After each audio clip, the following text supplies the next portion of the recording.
بسم الله الرحمن الرحيم، والصلاة والسلام على سيد المرسلين. اللهم صل وسلم وبارك عليك سيدي يا رسول الله.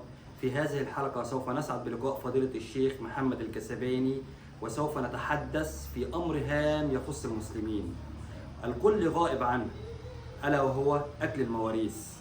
قال الله تعالى في كتابه الكريم في سورة النساء: إن الذين يأكلون أموال اليتامى ظلما إنما يأكلون في بطونهم نارا وسيصلون سعيرا. في هذه الآية أمر هام جدا، وسوف نتحدث فيه مع فضيلة الشيخ محمد الكسباني في أكل المواريث، لأن الموضوع هام جدا. وفي هذا العصر بالتحديد ظهر بيننا أشخاص يدعون الإسلام وهم لا يعلمون شيئا عن الإسلام. إذا كان يعلمون شيئا عن الإسلام فليفهموا معنى سورة النساء، إن الله سبحانه وتعالى أمرنا بالميراث أكل اليتامى ظلما. طبعا هيكون معنا فضيلة الشيخ وهنتحدث في هذا الأمر، وإن شاء الله سوف يكون أمر هام جدا وحلقة هامة جدا، فلتستمعوا لنا.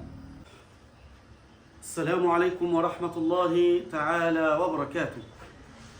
إن الحمد لله نحمده ونستعينه ونستغفره ونستهديه، ونعوذ بالله جل وعلا من شرور أنفسنا ومن سيئات أعمالنا. إنه من يهده الله فلا مضل له، ومن يضلل فلا هادي له إلا الله. وأشهد أن لا إله إلا الله وحده لا شريك له، هو أحكم الحاكمين، بيده الملك وهو على كل شيء قدير. قسم المواريث بأحسن تقسيم وأعدل حكمة، ولما لا، وهو اللطيف الخبير. وأشهد أن نبينا وعظيمنا وقدوتنا وشفيعنا وحبيب وخليل ربنا سيدنا محمد القائل في الحديث الشريف: ما منكم من أحد إلا وسيكلمه ربه، ليس بينه وبينه ترجمان ولا حجاب، فينظر أيمن منه فلا يرى إلا ما قدم، وينظر أشأم منه فلا يرى إلا ما قدم، وينظر بين يديه فلا يرى إلا النار تلقاء وجهه، فاتقوا النار ولو بشق تمرة، أو كما قال النبي صلى الله عليه وسلم. أيها المسلم الكريم وأيها الأخ الحبيب، قضية اجتماعية انتشرت في أوساطنا وللأسف بيننا كمسلمين، وهي من الشرائع، وهي من الحكم الذي أنزله الله عز وجل، حكم وفريضة كفريضة الصلاة والصيام والزكاة والحج، فرضه الله عز وجل، ألا وهو الميراث. الميراث أيها الأخ الحبيب لم يدعه الله لأحد من خلقه، حتى ولو كان لنبيه محمد صلى الله عليه وسلم. فالصلاة فرضها الله جملة، وترك التفاصيل ليبينها لنا النبي صلى الله عليه وسلم. فعدد الركعات لم يذكر في القرآن، أوقاتها لم تذكر في القرآن، الفرائض والسنن والأركان والواجبات لم تذكر في القرآن، بل وضحتها السنة النبوية. كذلك الزكاة، كذلك الصيام، الأمور كانت عامة ووضحها لنا النبي. أما الميراث فإن الله عز وجل وضحه بكل تفاصيله، وجعله وصية منه، لأنه يعلم حب الإنسان للمال. فقال سبحانه: يوصيكم الله في أولادكم. يبدأ الكلام بالوصية: يوصيكم الله في أولادكم للذكر مثل حظ الأنثيين، فإن كن نساء فوق 2 فلهن ثلثا ما ترك، وإن كانت واحدة فلها النصف، إلى أواخر الآيات. ثم تنتهي الآية بهذا الأمر العظيم، فيقول الله: فريضة من الله إن الله كان عليما حكيما. فريضة من الله. يبدأ الكلام بأن الله يوصينا، وينهيها بأنها فريضة من عند الله عز وجل، ليدل على أن الأمر فرض وأمر من الله واجب التنفيذ. لذا قال الله أيضا وصية من الله والله عليم حليم. وفي آخر الآيات يقول ومن يتعد حدود الله فقد ظلم نفسه. إذن فأكل الميراث يا إخوة ليس بأمر هين كما يظن البعض، إنه فهلوة وشطارة إن أنا أجمع من هنا ومن هنا وأكبر المال لأولادي. والله لن ينفعك هذا الابن. يوم القيامة يقول الله يوم يفر المرء من أخيه وأمه وأبيه وصاحبته وبنيه لكل امرئ منهم يومئذ شأن يغنيه. وأنت تجمع المال ولا تدري من ينفعك. لا تجمع من الحرام فإنك لا تدري لمن تجمع، فإن الرزق مقسوم وسوء الظن لا ينفع. فقير كل من يطمع، غني كل من يقنع. يا أخي الكريم، اعلم بأن الله عز وجل توعد من أكل أموال اليتامى ظلما. أختك هذه تأكل ميراثها في يتيمة. ابن أخيك يعني عام يأكل ميراث أولاد أخيه مثلا، أو أخ يأكل ميراث أخته. اسمع إلى ما قاله القرآن: إن الذين يأكلون أموال اليتامى ظلما إنما يأكلون في بطونهم نارا. يا الله، هذا المال ما هو إلا نار وسيصلون سعيرا. هذا المال الذي ستأكله ستطوق به إن كان أرضا إلى 7 أراضين. اسمع إلى سيد النبيين سيدنا محمد وهو يقول: من أخذ قيد شبر من أرض بغير حق، وفي رواية ظلما، طوقه الله به من نار إلى 7 أراضين. يا الله، شبر تأخذ ظلم تطوق به من نار إلى الأرض 7 عياذا بالله. فأنت لماذا يعني تضع نفسك في المهالك؟ أنت لا تظن الأمر هين يا جماعة. الناس أصبحت عندها الثقافة إن عادي إن الأكل الميراث ده وإحنا مش بنورث بنات. والله في أحد الجلسات العرفية، علشان كانت البنت بتقول أخويا أنا ليا حوالي 16 قيراط وأخويا عايز يديها 5 قراريط.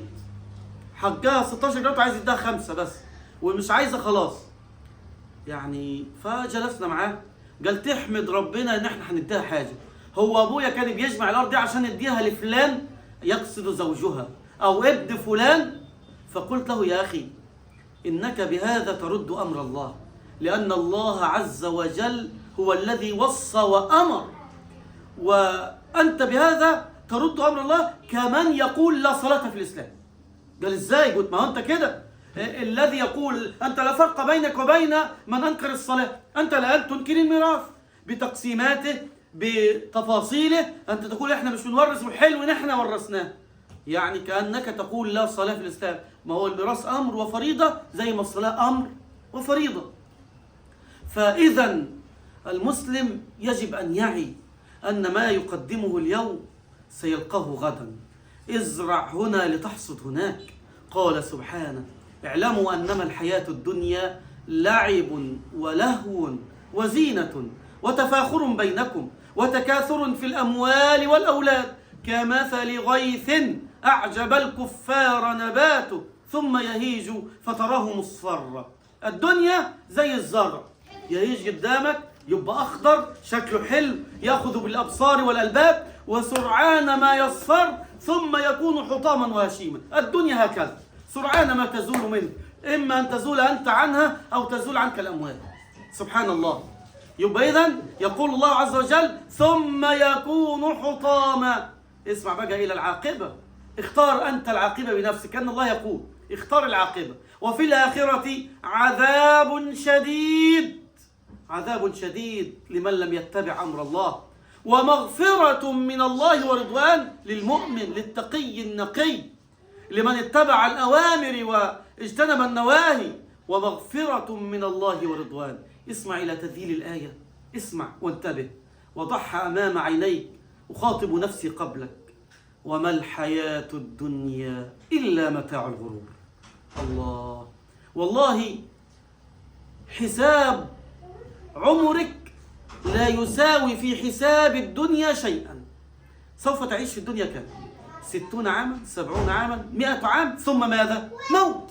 100 سنة دي عند الله في حساب الدنيا لا تسوي شيئا، لأن الله يقول وإن يوما عند ربك ك1000 سنة مما تعدون. اليوم الواحد يعدل 1000 سنة عند الله عز وجل.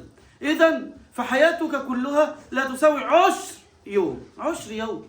فلماذا تضيع الحياة الدائمة، الجنة الرضوان، جنة النعيم، لقاء الله الرحمن بفتات من الدنيا؟ ولو كانت الدنيا تساوي عند الله جناح بعوضة ما سقى منها كافر شربة ماء.